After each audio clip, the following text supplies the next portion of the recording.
পাচ্ছি 2 নং ওয়ার্ডের ভাড়াটিয়াদের হয়ে যারা সবসময় যুদ্ধ করেন সেই ইয়াকুব আলী মাতবর একটি জিয়াউর রহমানের আদর্শের যে ব্রিফিং বাংলাদেশ ভাড়াটিয়া শ্রমিক সংগ্রাম কল্যাণ পরিষদের একটি চিঠি আমরা দেখতে পাচ্ছি ইয়াকুব আলীর মাতবরের কাছে।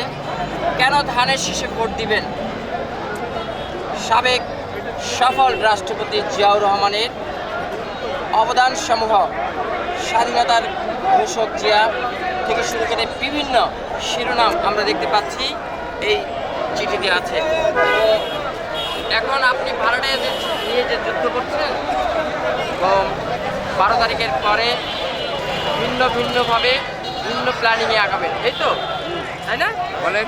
আমিনুল হক সাহেব যদি বিজয় হয়ে আসে তাহলে তো আরও সুবিধা হয় নাকি? ইনশাআল্লাহ। আচ্ছা, ধন্যবাদ। সেই অপেক্ষায় থাকেন এবং ধানের শীষকে বিজয়ের লক্ষ্যে এগিয়ে যান। ইনশাআল্লাহ। ধন্যবাদ আপনাকে।